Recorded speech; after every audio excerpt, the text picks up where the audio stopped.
हात खुट्टामा नेल लगाएर घाम पानी खाएर कसरी चाहिँ यहाँसम्म आएका छौँ। अनि यो हाम्रा नाममा आएका यस्ता पैसाहरू लथालिङ्ग पार्ने, राउटेको नाममा यति व्यथिति भएको छ, यति भ्रष्टाचार भएको छ राउटेको नाममा।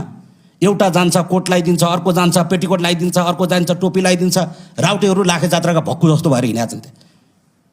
यताले एउटा लगाइदिएको छ, अर्कोले अर्को लगाइदिएको छ। पछि सचिवजीको टाइम छैन, हजुर पछाडि सार्नु पर्यो। मेरो कर्मचारी साथीहरूलाई स्पष्ट कुरा छ, हामी सचिव मात्र त कर्मचारी होइन। सचिवज्यूको टाइम छैन, उहाँलाई सोधेर पछाडि आउने, फेरि झोला लिएर फर्किने, यो काम तपाईँलाई नहुने, स्पष्ट काम हुनु पर्यो। समितिले हामीले त्यो काम गर्ने हो भने, तपाईँहरूले नसक्ने साथीहरू हो भने अर्को साथीहरू आउने तयारी गर्नु पर्यो। होइन भने त्यो काम चाहिँ तत्काल सुरु हुनु पर्यो। त्यो तपाईँहरूले दलित आयोगमा एउटा ठिक्का चाहिँ खाने पैसा छैन, कालो चाहिँ खाने पैसा छैन। अनि कोहीले चाहिँ फेरि साडी लाउने, गाडी लाउने भन्ने हुन्छ। सार्वजनिक लेखा समितिले पनि अलिक टटकारो ढङ्गले काम गर्नु पर्यो।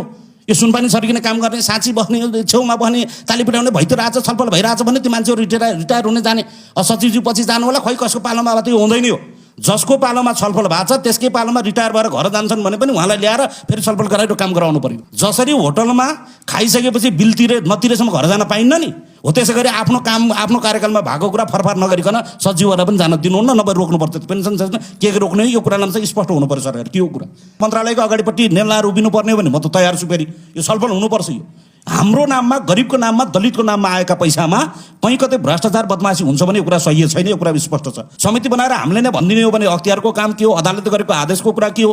मन्त्रालयका भित्र सचिवजीहरू ढाकटो मिलाएर बसिरहनु भएको छ। कर्णालीमा एउटा समुदाय छ, राउटे समुदाय, त्यो हाम्रै दैलेखमा मेरै क्षेत्रमा थियो। राउटेको नाममा यति व्यथिति भएको छ, यति भ्रष्टाचार भएको छ राउटेको नाममा।